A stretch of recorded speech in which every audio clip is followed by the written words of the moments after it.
Hello, today we are going to take a look at how and why the procedure works for multiplying fractions.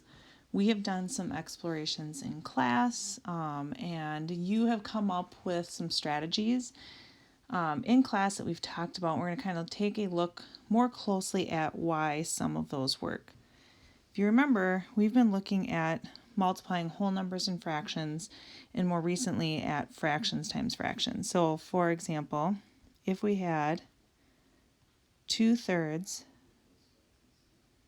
of 3/4.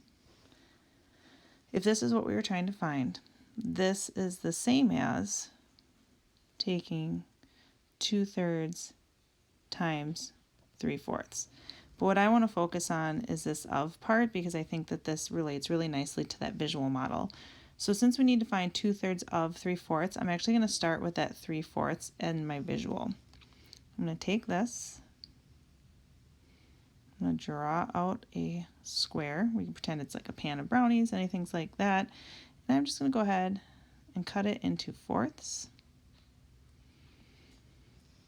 And then I'm going to shade 3/4 of it.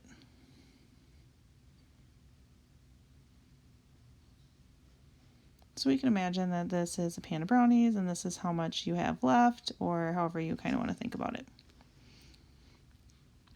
Now, where some people run into problems is when we think about the 2/3, they often want to, they have trouble when they're looking at the shading. So if I were to draw, say, a second pan of brownies, and we were just going to take this one and shade 2/3 of it. So I take this, I'm just going to go ahead, cut it into thirds, and I'm just going to shade 2/3 of it. I'm pretty sure everyone can agree where we can see here we have 3 pieces out of 4 total, and then here we see 2 out of 3 total pieces. What I want you to look at now is if I take this thirds and I can almost take it over, and I'm going to rotate it so that these two kind of overlap. And we're just going to pretend that we don't need this one anymore. Now my pans weren't exactly the same, but you kind of get an idea.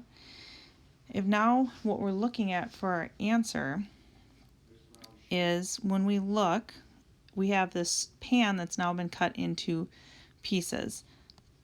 If we look down the side, we see it's 3 pieces. And if we look across the bottom, we see it's been cut into 4 pieces.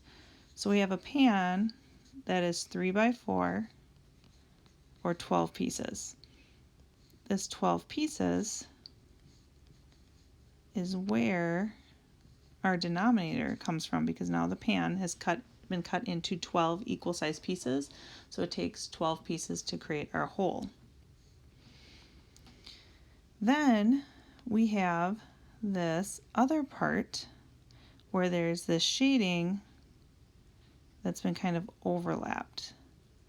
So if we look here, it's almost like a pan within a pan or a rectangle within a rectangle. When we look here, we have a side that is 2 pieces, and the other side is 3 pieces. So we can see that comes from those. And so here we have a 2 by 3 rectangle, which becomes 6 pieces, and that 6 becomes our numerator. So when we're multiplying fractions, what we really are doing is we're creating a larger rectangle, which is the multiplication of the two denominators. You have a 3 by 4 rectangle, which gives us 12 total pieces, and then within it we have this smaller rectangle that is a 2 by 3 and gives us the 6. And that's kind of why when we multiply fractions, we can multiply straight across. We're multiplying numerator by numerator and denominator by denominator.